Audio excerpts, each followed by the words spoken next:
Você tem recebido várias ministrações, desde a aula 1, a aula 2, a aula 3, a aula 4, 5 e 6. Você recebeu todo o entendimento de como nós temos sido adoecidos por conta da ausência paterna, por conta da ausência materna e todo esse adoecimento que tem acontecido nas nossas vidas. Eu costumo falar que todos nós, todo mundo que está aqui nesse ambiente, desde o momento que nasceu, quando você tinha 1 ano, 2 anos, 3 anos, você estava inconscientemente, e à medida que a gente vai crescendo, a gente vai até, acredite, a gente vai piorando essa inconsciência de que nós estamos em busca de alguma coisa. Todos nós estamos em busca de alguma coisa. Você está em busca de um pai que você perdeu, você busca isso no namorado. Quantas meninas acham que elas estão buscando um esposo? Não estão. Estão buscando um pai que não teve. Ou até mesmo um pai que teve, mas que foi um pai extremamente ausente, adoecido, e a menina está tentando achar na vida desse namorado um pai que ela não teve. Às vezes você busca no namorado o pai que você teve, um pai presente, um pai que orientou. Às vezes o cara está buscando na menina, na namorada, está buscando uma patroa. Sabia que às vezes você busca até num patrão, num líder, um pai e uma mãe que você não teve. Agora escute, quando essa busca, como eu disse, todos nós estamos buscando alguma coisa, buscando ser amado, buscando ser reconhecido, buscando ser desejado.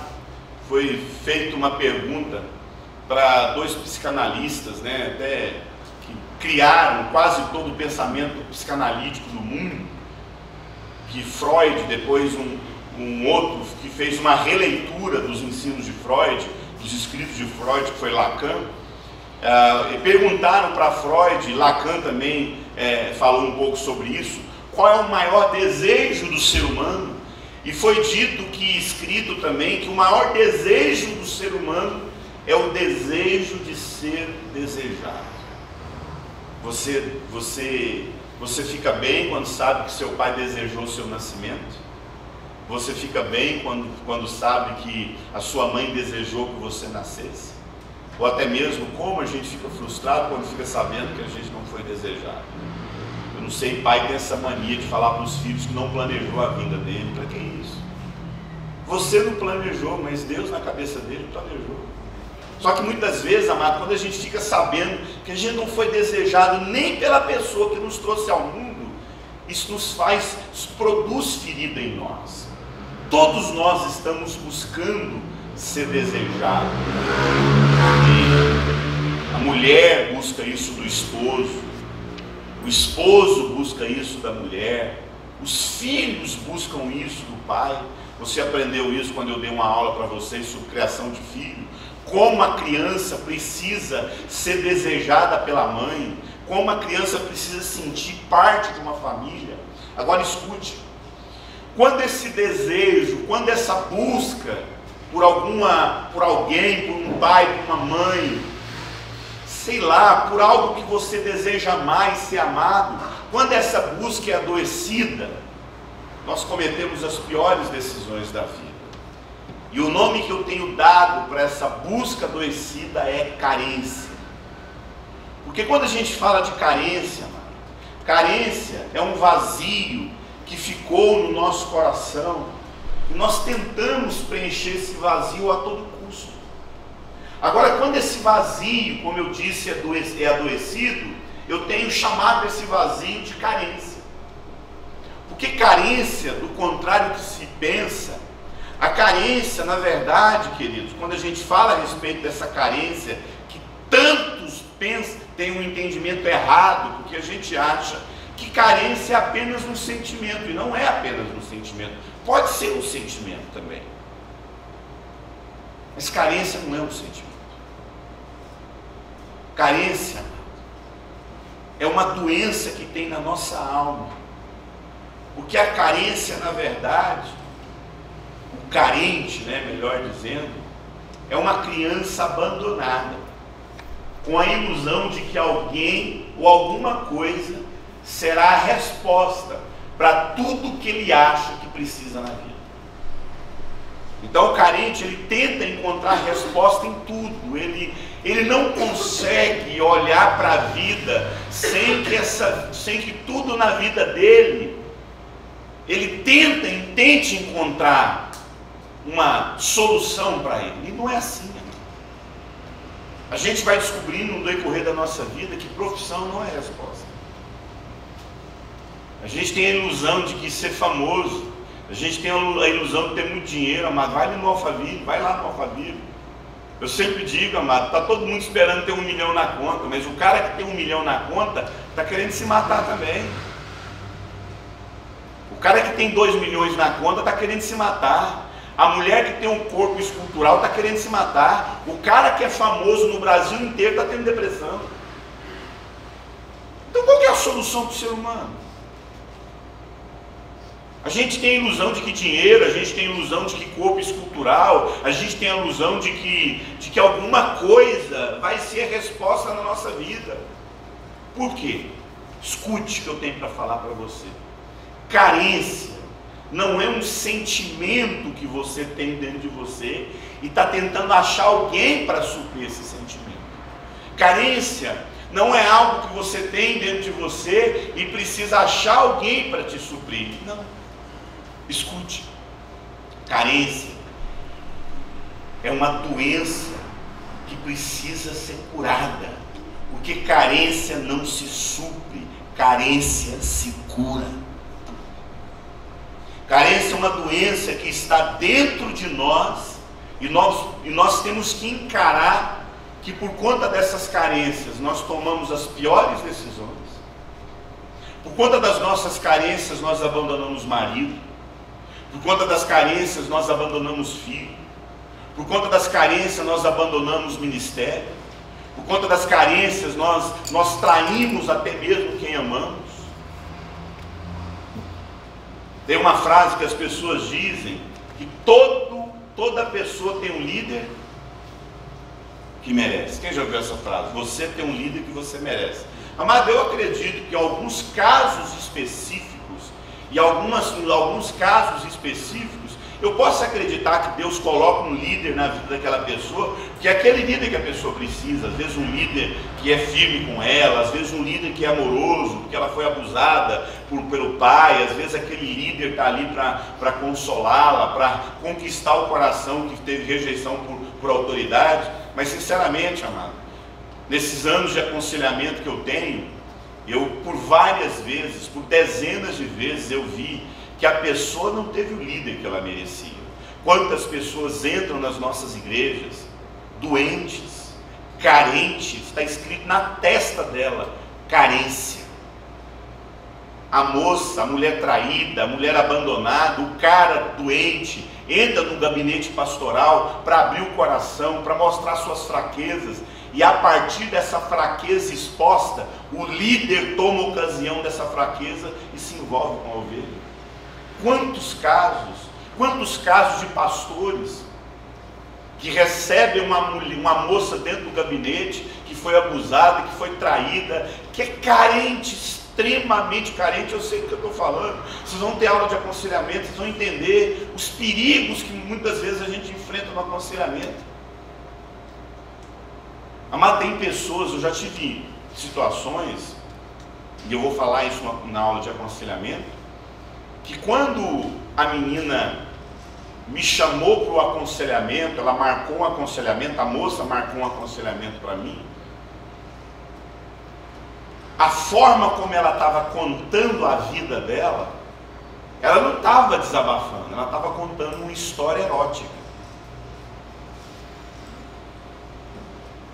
E quem está desse lado aqui ouvindo, precisa ter muito discernimento que você está diante de uma pessoa que pode ter a maior fantasia da vida, que a maior fantasia sexual é o quê?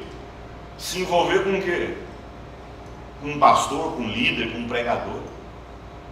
E o cara precisa ter muito, e não estou falando só de mulher, estou falando de homem também. Quantas mulheres, homens que entram dentro de uma igreja para derrubar uma líder, para derrubar um obreiro, uma discipuladora, um membro. E muitas das vezes, escute, Nós como pastores e líderes, principalmente nós como líderes, nós temos que ser muito resolvidos nas nossas carências.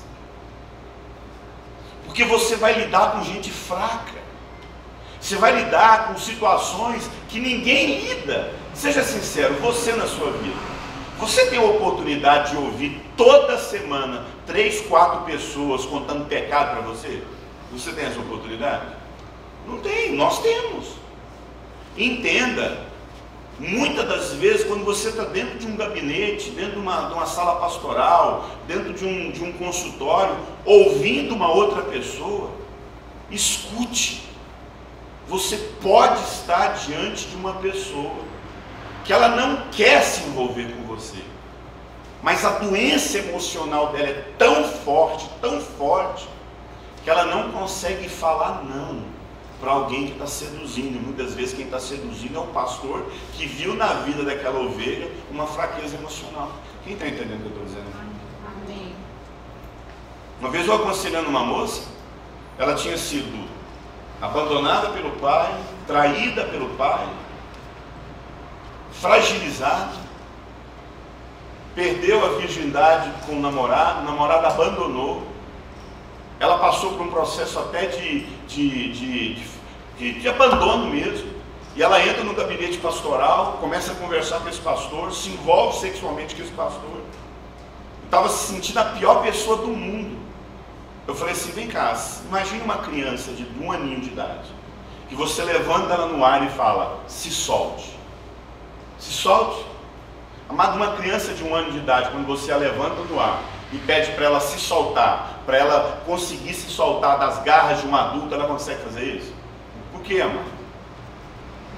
Porque ela é fraca. E muitas das vezes o líder sabe que aquela pessoa que está na frente dele é fraca. E ele pode fazer o que quiser com ela, levá-la para a cama, seduzi-la, porque muitas das vezes só o fato de alguém te ouvir, você se apaixona. Só o fato de alguém parar diante de você e ficar te escutando, te chamando de amada, ouvindo você. Por isso, vou falar uma coisa para você. Isso aqui não é lugar de gente carente. Liderança, microfone, não é lugar de carente. Gente carente faz as piores decisões na vida. Gente carente casa com gente doente. Gente carente abandona esposo, abandona marido, abandona filho por conta da sua doença emocional. Quantas vezes eu já falei isso? Tem casais que chegam na minha frente, eu acho que eu falei isso para vocês, com a vida toda destruída, o cara traindo, a mulher traindo, o cara traindo, a mulher há 2 anos sem ter relação sexual com o marido, casamento destruído. E quando você vai ouvir a história dos dois, são 2 doentes emocionalmente, 2 carentes, casaram por carência,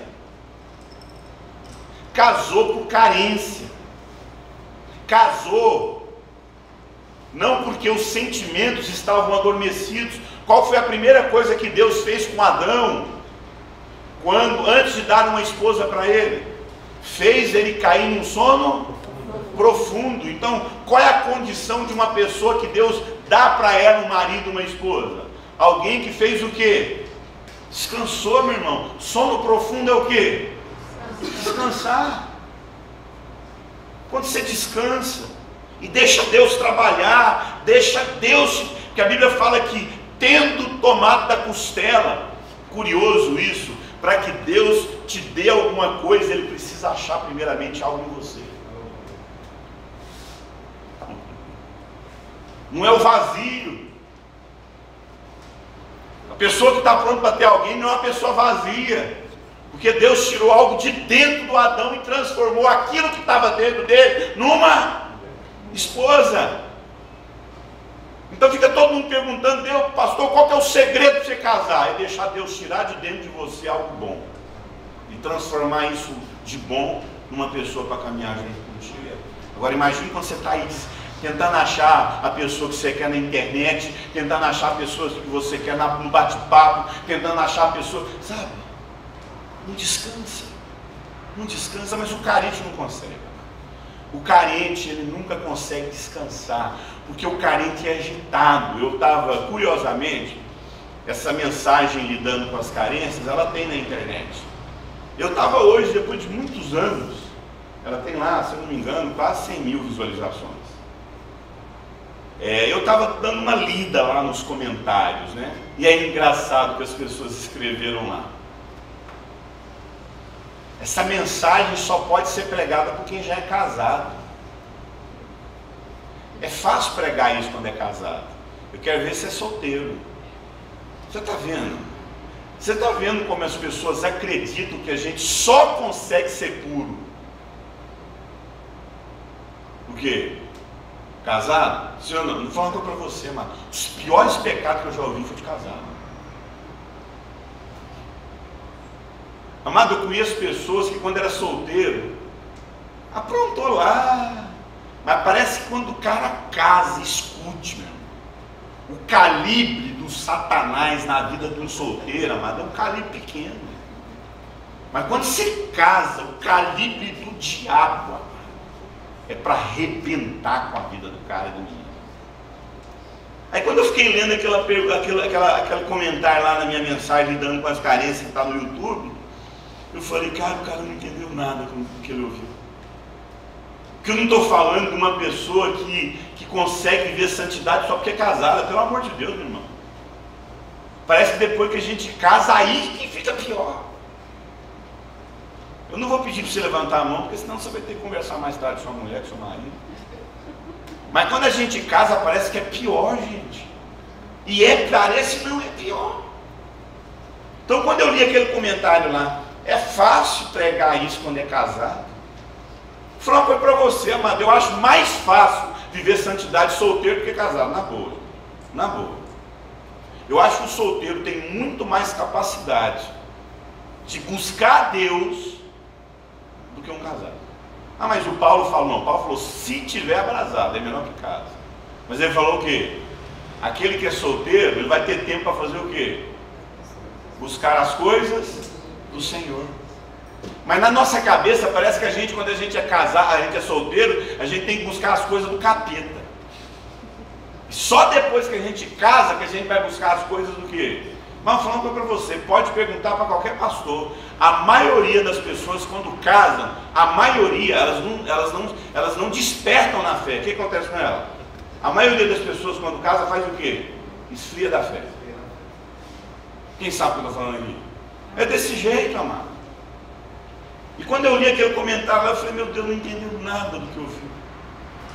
Querido, carência é uma doença na nossa alma, que independentemente se a gente é casado, se a gente é solteiro, essa doença, meu irmão, ela tem que ser tratada. E quando você casa e não trata as doenças da sua alma, não trata as suas carências, isso piora na vida de casado.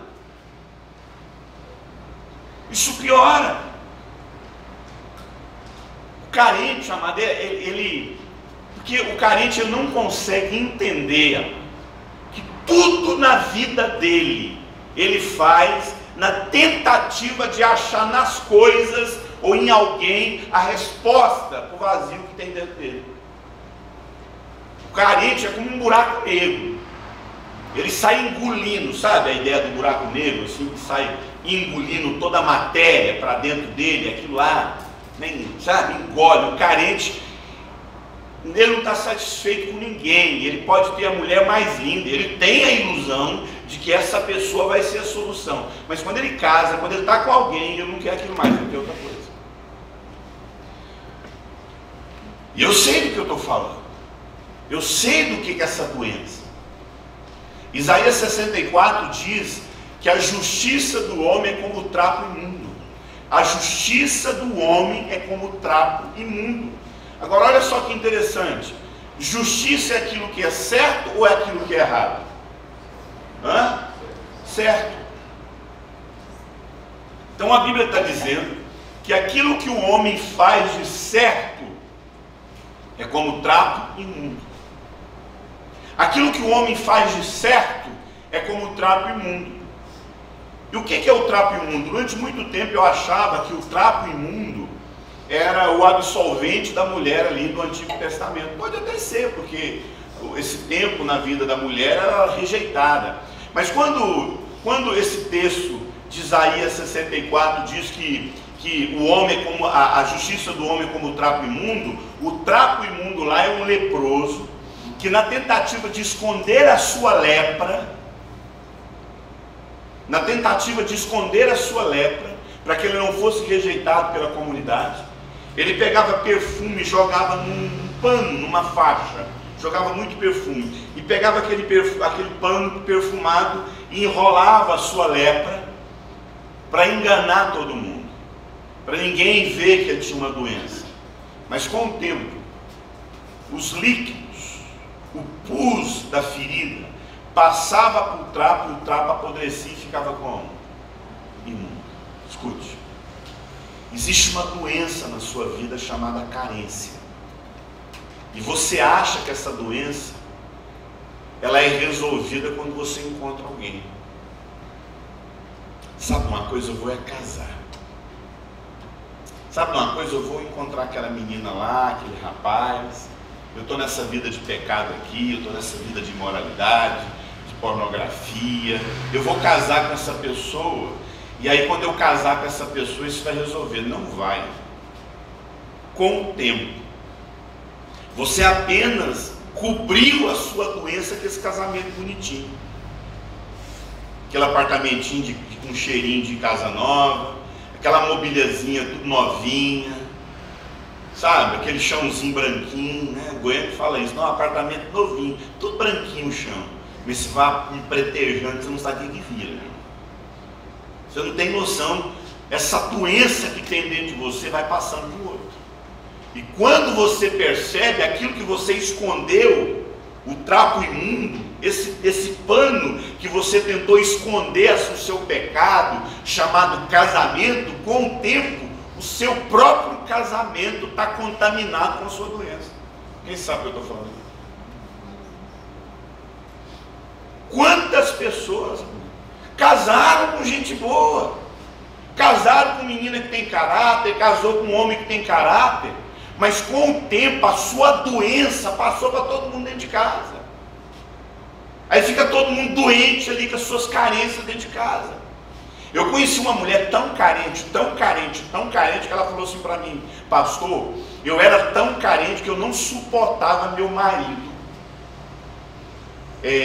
gostar de bicho, porque ela era lá em Manaus, e meu marido gostava de tudo quanto é tipo de bicho. Ele tinha na casa dele, na vida de solteiro, cachorro, galinha, codorna, codorniz, calopsita, jacaré, iguana, tartaruga, tudo quanto é tipo de bicho. E ele trouxe aquela bicharada tudo para dentro da casa. Ele levantava de manhã cedo e colocava comida para aqueles bichos e conversava com aqueles bichos. Um dia eu não aguentei, pastor. Eu fui lá no liquidificador que eu tinha, peguei uma soda cáustica, joguei no liquidificador com os produtos de limpeza, coloquei no borrifador, um fuque-fuque, e eu ia na cabeça dos bichinhos. E eles iam ficando branquinho, morria com as patinhas para cima, com a cabeça tudo podre. Meu marido falou assim: nossa, meu amor, eu acho que uma praga aqui dentro de casa, meus bichos estão morrendo tudo. Era a mulher dele que era a praga. O carente é desse jeito, amado. Ele não suporta compartilhar ninguém com ninguém. O carente é igual uma sucuri. Já viu como é que é a sucuri? A sucuri vê uma presa. Aí quando a sucuri vê uma presa, ela dá o bote. E vai envolvendo a pessoa. Vai envolvendo. Aí de repente, quando ela está quase perto da presa, assim, ela vai e quebra a presa. Vai quebrando a presa. Aí quando ela quebra a presa toda, ela baba, é a baba da sucuri. A sucuri baba sobre a presa. Sabe para que ela baba sobre a presa? Para engolir vivo, assim, para escorregar para dentro dela. O carente é desse jeito, ele dá o bote na presa, assim. Ele envolve a presa que a pessoa não tem por onde ir. A vida dela não consegue ir mais para lugar nenhum, ninguém se relaciona com ela, ela não tem mais vida própria, porque tudo fica ali cercado pelo carente. O carente cerca a pessoa. Quem já viu gente assim? E aí muda a pessoa, quebra ela. Você não pode ser assim. Aí ele muda a forma dela. Você tem que usar essa roupa, você tem que fazer isso, você tem que fazer aquilo. Aí depois ele baba sobre a pessoa. Você é lindo. Você é a melhor coisa que Deus poderia ter me dado. Você é minha. Mas você sabe por que ele está te elogiando desse jeito, né? Sabe por que esse carente te elogia 24 horas? Porque ele quer te comer vivo. É igual o mineirinho que chegou assim na fazenda, né? Aí o mineiro chegou na fazenda e falou assim: nossa, que porquinha mais linda que vocês têm, hein? Vocês cuidam direitinho dela? Sabe por quê? Porque a porquinha não tinha rabo, mas tinha um corativinho no rabinho dela. Ela não tinha pata, mas tinha um corativinho. Ela não tinha orelha, tinha um corativinho. Ela não tinha focinho, tinha um corativo. Então ela estava toda cheia de corativos, faltando pedaço, mas muito bem cuidada. O mineiro falou: nossa, vocês amam muito ela, você cuida bem direitinho dela, hein? Aí ele falou assim, o outro falou assim: não, é porque a gente está comendo ela viva. O carente é assim, ó. Até aquilo que ele faz pela pessoa, ele está fazendo não porque ele ama a pessoa. Aquilo é a maior dívida que a pessoa está acumulando com o carente. Tudo que o carente faz por alguém vira dívida. Era melhor nem ter dado. Não quero não. Porque eu não quero ficar devendo para ti, né? E está fazendo as coisas, mas está aqui não está na academia desde janeiro. Visitei, dei um presente, amei, cuidei, está lá a nota promissória. Eu nunca esqueci a história de uma mulher. Eu vou falar uma coisa para você, eu considero uma das histórias, inclusive na terceira edição do livro Lidando com as Carências, eu quero escrever a história dessa mulher. Eu nunca tinha ouvido uma história de uma mulher tão carente. Essa mulher, ela chegou para mim numa cidade aí do Brasil, no sul do Brasil. Ela falou assim: pastor, eu nunca entendi porque eu tinha feito algo. Até o dia que eu ouvi a sua história, eu li o seu livro sobre carência. E eu queria compartilhar com o senhor. Eu fui abandonada pela minha mãe quando eu nasci. Eu sou fruto de um adultério da minha mãe. E o esposo da minha mãe falou que ele só continuaria com ela se ela me abandonasse no momento que eu nascesse. Que ele não queria o filho do adultério. Ele quis ficar com ela, desde que ela me desse para alguém quando eu nascesse, quando eu tivesse nascido. E ela me deu com uma tia minha. Eu fui viver numa cidade grande e eu fui morar nesse lugar e quando eu tinha mais ou menos assim os meus 12 anos de idade, eu fugi de casa da minha tia, dessa parente da minha mãe, não lembro se era tia dela, mas era uma parente da mãe. E eu fui morar, eu fui ser garota de programa com 12 anos de idade. Eu fui garota de programa dos 12 aos 19 anos. Quando eu fiz 19 anos, pastor, eu passei por um acidente. E como eu era garota de programa, não tinha quem cuidasse de mim, porque esse acidente me paralisou do pescoço para baixo. Só que o assistente social disse que eu iria voltar aos movimentos, mas que eu tinha que ter alguém cuidando de mim. Lá na casa de prostituição, até porque eu morava sozinha, eu não tinha quem cuidasse de mim. Tiveram que acionar minha mãe, e minha mãe teve que me receber. Minha mãe começou a cuidar de mim. Minha mãe me dava banho, minha mãe me dava comida, minha mãe me limpava. E o assistente social, a médica lá, junto com o assistente social, disse que os meus movimentos iriam voltar em 6 meses. De 6 a 1 ano, os meus movimentos iriam voltar, porque o trauma que eu sofri era reversível, porque era apenas um inchaço, e quando esse inchaço e essa inflamação acabasse, eu voltaria os meus movimentos. Só que eu comecei a gostar de ver minha mãe cuidar de mim. Eu comecei a gostar de ver minha mãe fazer por mim o que ela nunca fez na vida. Pastor, ela me dava agulhadas na perna, no pé, e eu comecei a me preparar psicologicamente para aguentar aquelas torturas, para eu poder ficar o máximo de tempo sendo cuidado por ela. Pastor, eu fiquei 3 anos fingindo que eu era paralítico, só para minha mãe cuidar de mim. Escute, você está vendo o que uma carência é capaz de fazer? O carente acha que ele está com alguém porque ele ama, não, ele está com essa pessoa que é doente. O cara espanca a mulher. Porque gente resolvida fala: aqui não, querido, aqui você não encosta a mão. eu vou te denunciar. O que tem de gente carente acreditando que o que ele sente pela outra é amor, e não é, porque o carente ele não consegue diferenciar amor de doença, admiração de obsessão. O carente ele não consegue separar, ele não consegue separar aquilo que ele sente de adoecido por alguém do que aquilo que é algo saudável que todo ser humano precisa sentir. Mas, amados, eu vou falar uma coisa para você. Eu poderia ficar falando aqui 2 horas sobre carência, várias horas sobre testemunho de gente carente no mundo, que eu ouvi, que eu conheço, mas eu sei que o problema é pior. Eu sei que quando a gente fala de carência, nós estamos falando de um problema pior, porque quando a gente fala de carência, nós não estamos falando apenas de um quadro de rejeição, de abandono, que a gente sofreu desde a infância e vem produzindo uma doença dentro de nós. Não, amado, carência é pior do que isso. Carência, amado, como eu disse para você, é uma doença da alma? Sim, é uma doença da alma, mas escute, essa carência tem origem em algo muito mais profundo do que você pensa. Porque essa carência nasceu lá no Éden. Foi lá no Éden que começou toda essa doença. Foi lá no Éden que começou todo esse adoecimento. Por quê? Porque eu queria falar aquilo que eu tenho chamado a crise da maioria de todos os cristãos. Tem uma crise que os cristãos vivem e que eu queria apresentar para vocês esse texto aí de Gênesis 1, 28. Gênesis 1, 28. E eu queria mostrar para vocês aonde começou todo o problema.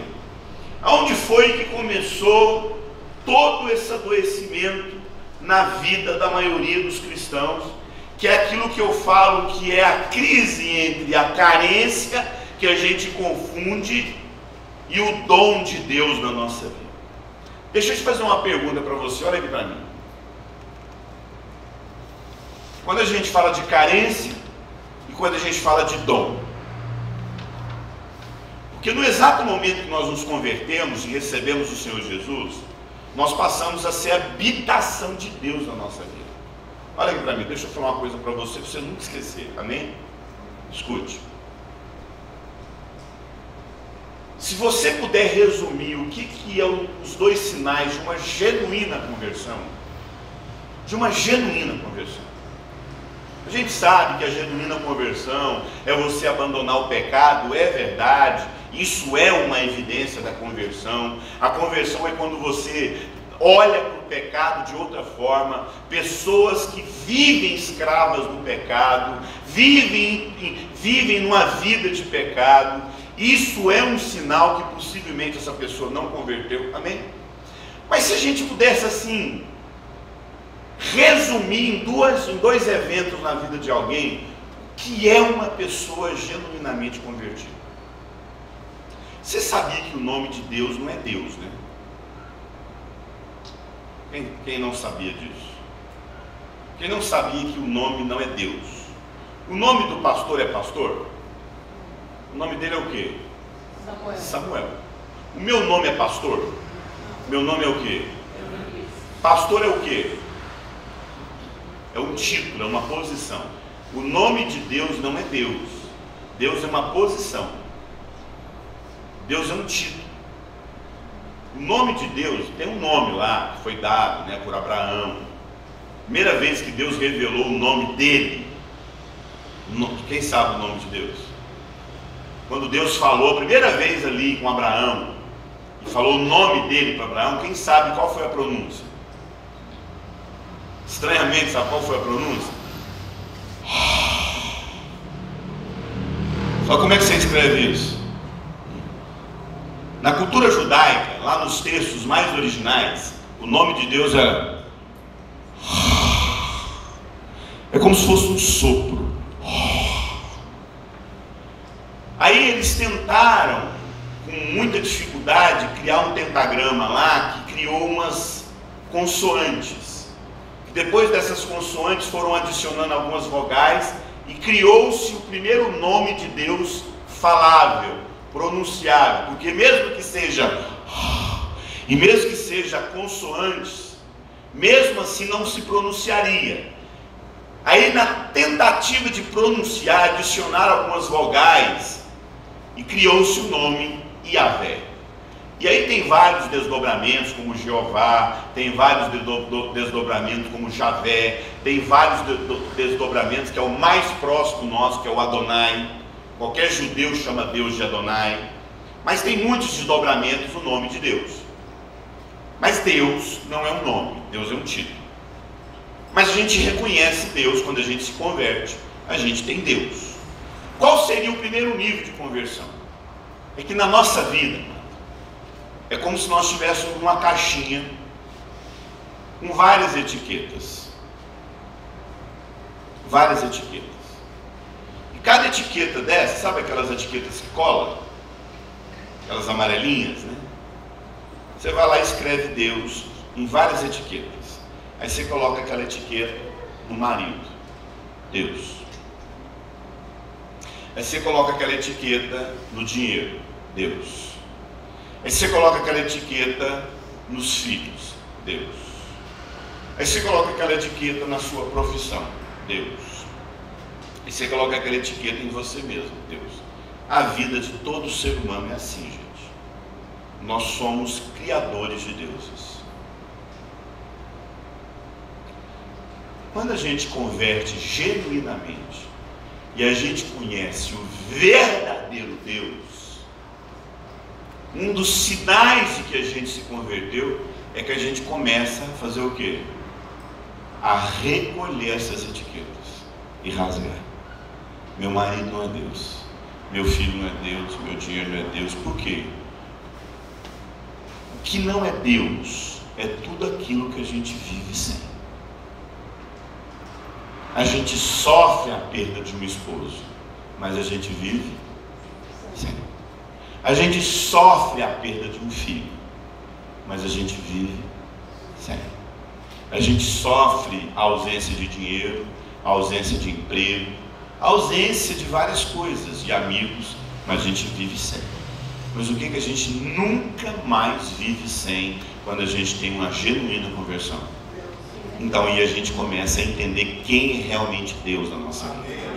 Isso é o primeiro passo da conversão. Ok? Qual que é o segundo passo da conversão? O segundo passo da conversão é quando você deixa de ser um buraco negro, um vazio dentro de você, e você é tomado por uma coisa chamada plenitude e enchimento de Deus em você. Você passa a ser cheio de Deus. Agora Deus não é algo que você apenas não vive sem. Deus veio fazer morada em você. A gente chama isso de batismo do Espírito Santo. A gente chama isso de enchimento do Espírito Santo. A gente chama isso de plenitude do Espírito Santo. Mas seja o nome que der, o que é ser convertido? É reconhecer que Deus é só um e passar a ser morada dele. Isso significa que o dom de Deus, o amor de Deus, passa a viver dentro de você. Amém, amado? Isso é dom de Deus.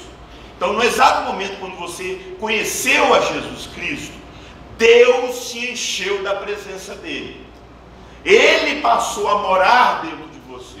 Você passou a ser habitação de Deus nesse mundo. Agora escute.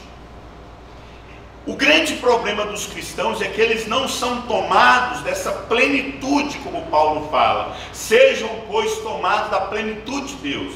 A maioria dos cristãos, mesmo convertidos, eles não são tomados do dom de Deus, eles são tomados de carência. Eles continuam agindo na vida como se fosse qualquer pessoa que não conhece Deus. Então eles vivem com a sensação de que não tem nada. Eles vivem com a sensação de um vazio existencial dentro deles. Eles vivem com a sensação de que estão tentando achar um homem para dar sentido, tentando achar emprego que dá sentido, tentando achar filho que dê sentido, porque eles não entenderam que a resposta não está se você é solteiro ou se você é casado. A resposta está o nível de entendimento, de consciência que você tem de Deus derramando o dom dele, que é ele próprio dentro de você, preenchendo seus vazios, preenchendo todo o seu ser, preenchendo toda a sua vida. Para a gente entender isso melhor, essa questão da carência do dom, deixa eu tentar te explicar uma coisa aqui. Que a Bíblia fala, 1 João 4, que assim como ele é, nós somos nesse mundo. Amém? João 4, 1 João 4 vai falar isso. Assim como ele é, nós somos nesse mundo. Nós somos como Cristo. Nós fomos chamados a ser a imagem de Cristo. Nós somos luz do mundo e nós somos sal da terra nesse mundo. Amém? Amém. Tanto é que nós somos chamados de cristãos, que são pequenos cristos. Cristo habita em nós. Mas deixa eu fazer um exemplo. Já que nós somos como Cristo nesse mundo, deixa eu te dar um exemplo, deixa eu te explicar uma coisa. Quando Deus criou o homem, ele criou, até criou.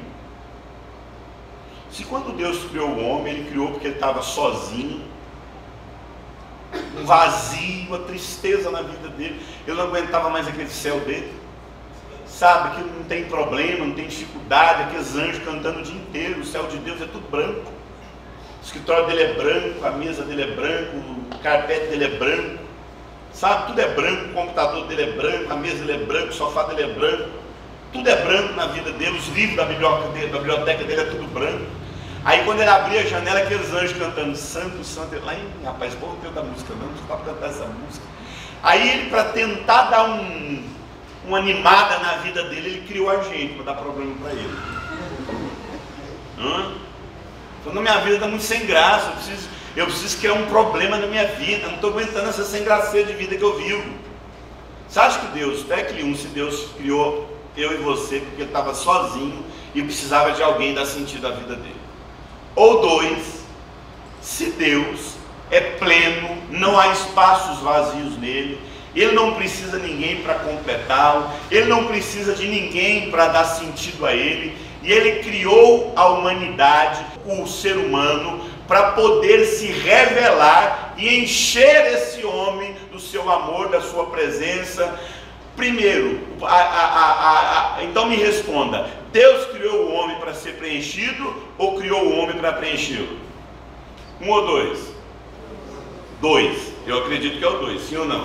Sim. Tá, e a Bíblia fala que nós devemos ser como ele. Então isso significa que no exato momento que nós nos convertemos, nós deveríamos ser as pessoas mais resolvidas desse mundo, que nós encontramos a vida. É aquilo que João fala, amado, isso é maravilhoso.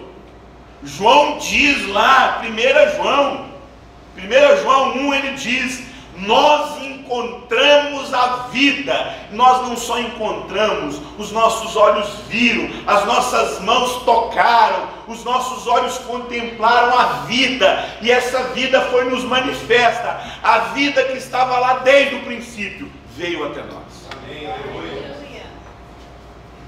A glória do unigênito do Pai, cheio de graça, graça sobre graça. Agora, amado, é muito bom ouvir isso, mas a maioria de nós nos comportamos na vida como se nós nunca tivéssemos sido cheios e não tivéssemos recebido o Espírito Santo morando em nós, porque a maioria das pessoas não sabem disso. Quando Deus, lá em Isaías 30, lá em Ezequiel 37, quando Paulo fala em Gálatas, que a promessa que Deus deu para Abraão, ele deu, e ele se cumpriu em nós, a promessa dada a Abraão se cumpriu em nós. Eu sei que a maioria de nós vivemos uma vida como se isso não fosse verdade, amado. Então, falar a respeito de vida eterna, falar a respeito de conversão, falar a respeito de ser pleno e cheio do Espírito Santo, isso é uma ilusão na cabeça da maioria dos cristãos. Então, quando a gente olha para esse texto de Gálatas 3, que diz o seguinte: Cristo nos redimiu da maldição, se fez maldito em nosso meio, Gálatas, se fez maldito por nós, foi pendurado no madeiro para que no meu lugar, porque era eu que deveria ser pendurado naquele madeiro. Ele disse: foi para isso que Cristo Jesus morreu, para cumprir a bênção dada a Abraão. E Gálatas 3:13 diz: para que recebêssemos o Espírito da promessa. Amém. Ezequiel 37 fala: essa é a promessa que eu fiz com a casa de Israel, colocarei em vós o meu Espírito. Presta atenção, a gente acha que a aliança que Deus fez com o homem foi Jesus Cristo. Não foi Jesus. Você sabia disso? Você sabia que Jesus não é a aliança de Deus com o homem? E a gente cantou até isso, né? Jesus não está certo, pode ser que eles são um só, né? Não está errado, mas a essência não é isso, porque Jesus não é a aliança de Deus com o homem. Jesus é o preço para se adquirir a aliança. Jesus é o penhor da aliança. O que é penhor? O preço pago para adquirir algo, sim ou não? Sim. Qual é a aliança de Deus com o homem? Colocar em nós o Espírito Santo. Jesus morreu na cruz, ele disse: eu morri na cruz, eu tenho que morrer, fui pregado nessa cruz, para que na minha morte e na minha ressurreição o Espírito Santo fosse enviado. Qual foi o motivo de Cristo morrer na cruz? É para que eu e você tornássemos morada de Deus. O Espírito Santo morasse em nós, o dom de Deus. Você tem dentro de você o maior poder da terra, que é o Espírito Santo. O Espírito Santo habita dentro de você. No Antigo Testamento, Deus visitava Davi, Deus visitava Sansão e enchia de força, Deus visitava os profetas, mas voltava. Não, amado. Na nova aliança, o Espírito Santo não mais nos visita, o Espírito Santo vive. Nós somos a habitação de Deus, somos o tabernáculo de Deus. Deus fez morada em nós, mas para isso Cristo deveria morrer. Isso é o dom de Deus. Amém, amém. Só que a maioria de nós não vive pelo dom, vive pela carência. Para você entender isso melhor, eu queria que você prestasse atenção nesse versículo aí de Gênesis 1:28. Olha só o que esse texto diz. Então Deus os abençoou e disse: frutificai, multiplicai e enchei a terra. A palavra de Deus diz: então Deus os abençoou e disse: frutificai, multiplicai e enchei a terra. Isso significa, amado, que quando a palavra de Deus mostra para mim e para você que a primeira coisa que Deus fez foi nos abençoar, a primeira coisa que Deus fez foi nos abençoar. Amém? Amém.